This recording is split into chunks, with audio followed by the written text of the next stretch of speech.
हाँ, जी, दरअसल इस पे प्रोफेसर स्वर्ण सिंह साहब और शुभांकर आपके पास आऊँगा मैं, लेकिन एक कमेंट मैं आरती टिक्कू सिंह मैम आपसे लेना चाहता हूँ कि जब आपने ये स्टेटमेंट सुना, तो आपका पहला रिएक्शन क्या था?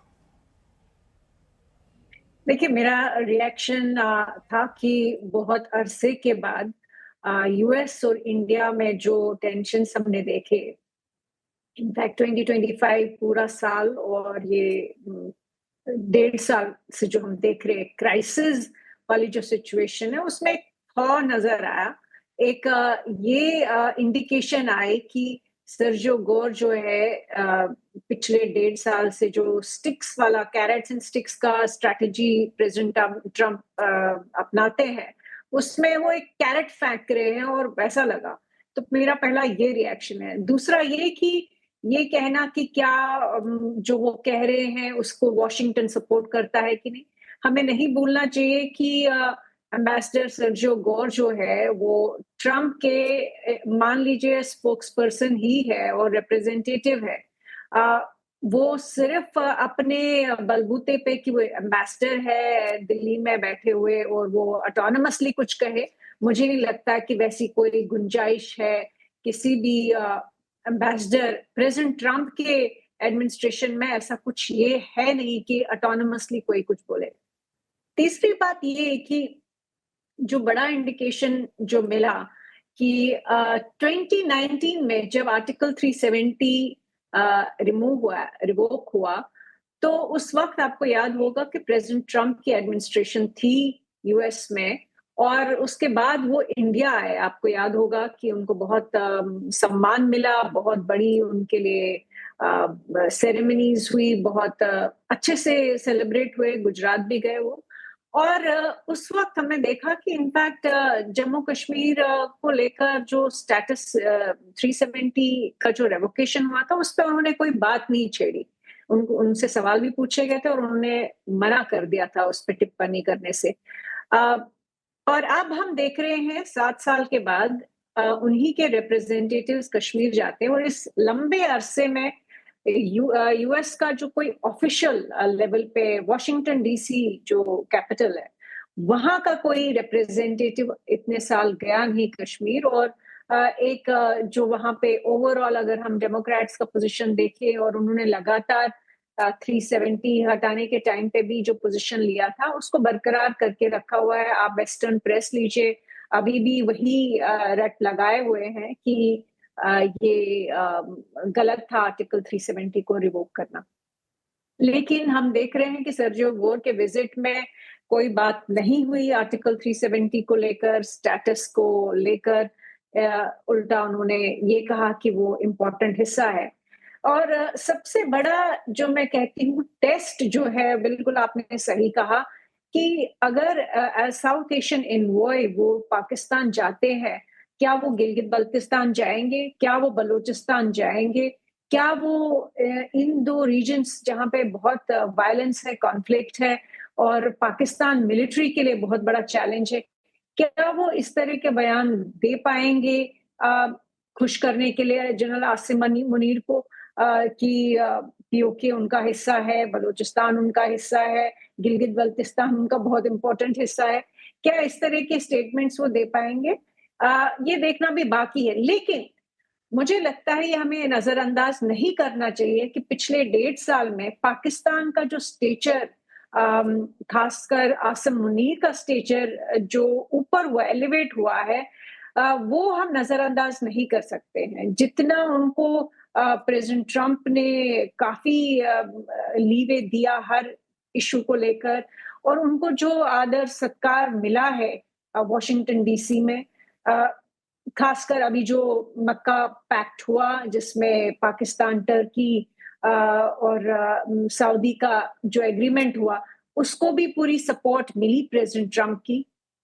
पाकिस्तान से इनफैक्ट आपको याद होगा ऑपरेशन सिंदूर में भी इन अ वे प्रेसिडेंट ट्रम्प ने उनकी काफी सुनी भी और उनका पॉइंट ऑफ व्यू रखा भी।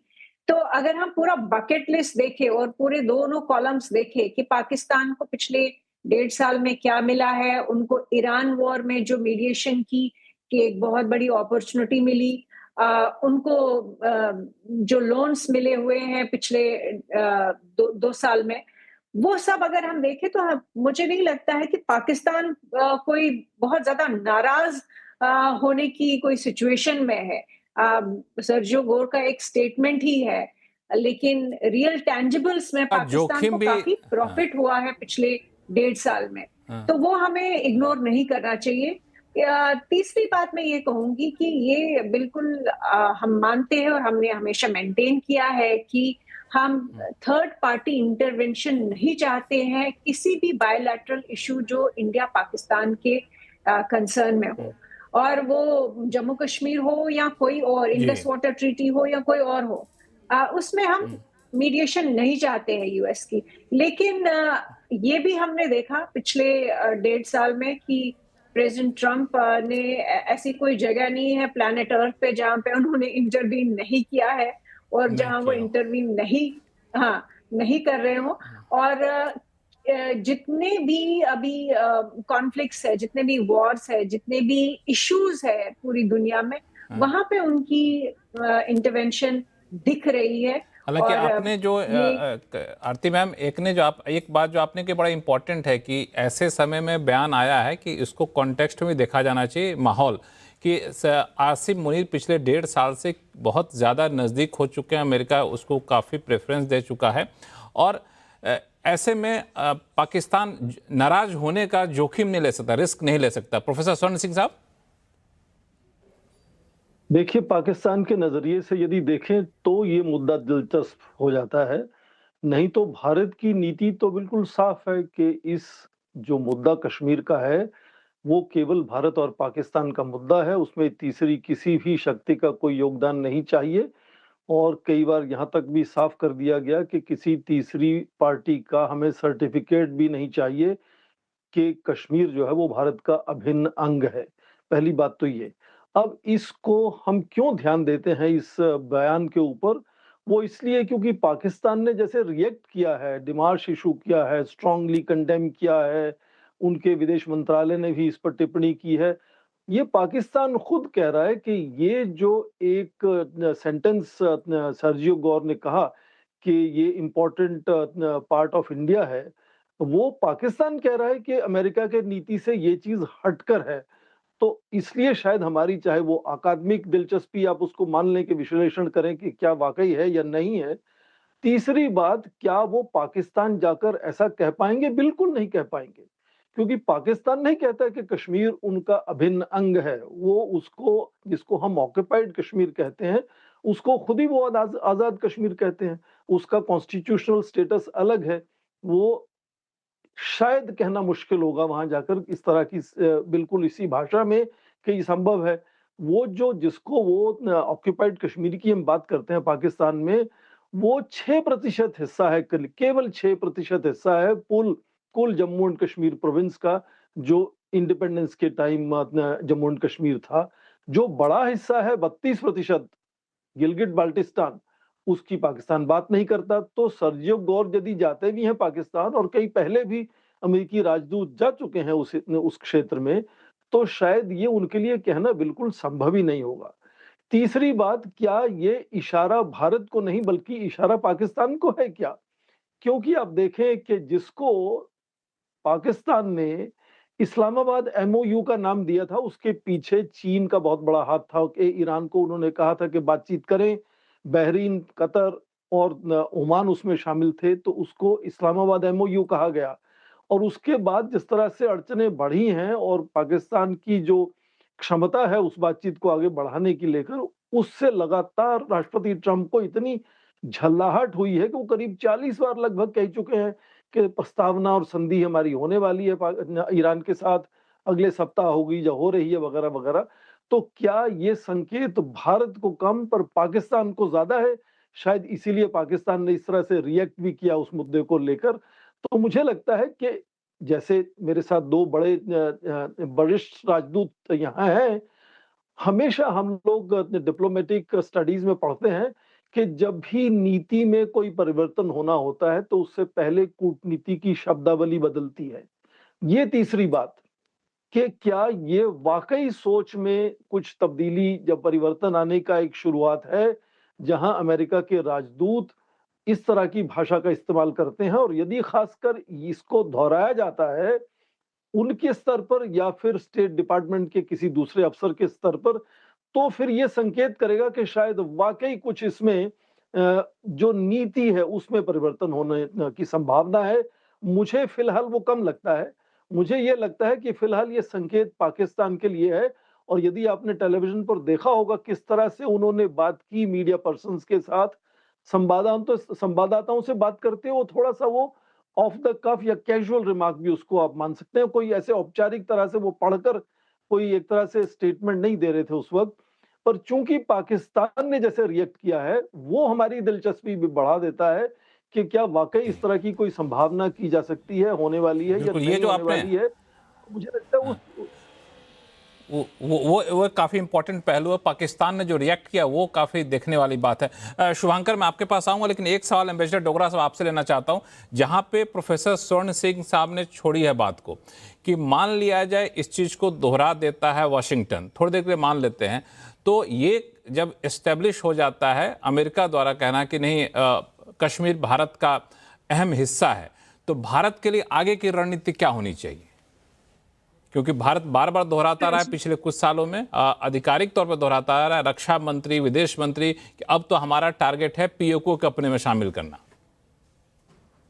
देखिए, इसमें तो कोई दो राय नहीं है कि सारी दुनिया मानती है कि फैक्ट्स ऑन ग्राउंड यही हैं कि Kashmir is a part of India. तो अगर एक नजरिए से देखा जाए तो गोर ने वही दोहराया है, उसमें कोई क्रांतिकारी स्टेटमेंट नहीं दी है। और वॉशिंगटन में भी यही कभी नहीं कहा कि Kashmir is not a part of India. 370 को हटाने के ऊपर उन्होंने कोई नेगेटिव स्टेटमेंट नहीं दी, वो भी यही संकेत देता है। सो मैं बार बार वही चीज बता रहा हूं कि as a diplomat Sergio Gor ने वही कहा है शब्दों में जो हम सुनना चाहते थे। पर क्या ये कोई रेवोल्यूशनरी चेंज है वॉशिंगटन की पॉलिसी का? मैं वो भी दोबारा स्ट्रेस करना चाहता हूं कि नहीं। और उसमें वो कोई ऐसा नहीं कहेंगे कि जो सर्जियो गोर ने कहा था वो गलत है, वो कभी नहीं ऐसा कहेंगे। पर दूसरी तरफ से हमको एक और रियलिटी जो है पाकिस्तान की वो समझनी चाहिए।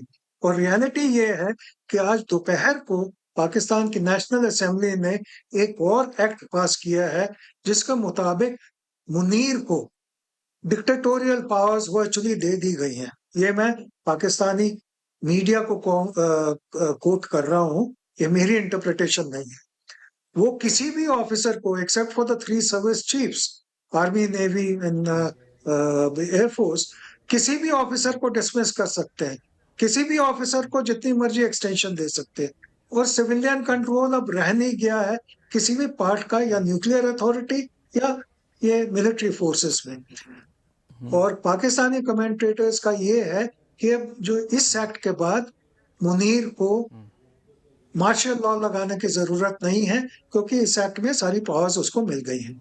इसके बाद मुनीर कैसे रिएक्ट करते हैं वो इस स्टेटमेंट के ऊपर या इसके पहलुओं के ऊपर, वो मेरे को ऐसा नहीं लगता कि वो जो हम सोच रहे हैं उस तरह से चुप करके अपने ऑफिस में बैठ जाएंगे। वो जरूर दबाव डालेंगे। मैं एक और बात आपको बताता हूँ, हम हिस्ट्री को भूल जाते हैं। मेरी किताबों में ये मेंशन है, वे बॉर्डर्स ब्लीड वगैरह में, कि जब भी पाकिस्तानी अमेरिका जाते थे वॉशिंगटन में, तो उनका एक important segment, overwhelmingly important segment होता था इंडिया कश्मीर वगैरह के बारे में। कयानी जब गए थे 15 पेज का उन्होंने डॉक्यूमेंट व्हाइट हाउस में दिया, उसमें 10 पेज कश्मीर और इंडिया के बारे में थे। तो अगर हम सोचते हैं कि इस स्थिति में जब पाकिस्तान का इंटरनल सिचुएशन मुनीर जितना मर्जी पावरफुल हो, the reality is Balochistan, KPK और पीओके में जो हो रहा है उसमें वो चुप करके अपने ऑफिस में चाय पीते रहेंगे, तो ये नहीं मुमकिन है। हम देखें कि अब कैसे आगे स्थिति होती है। पर हमको जरूरत से ज्यादा सर्जियो गोर की स्टेटमेंट पे नहीं बहुत ज्यादा इम्पोर्टेंस नहीं देनी चाहिए।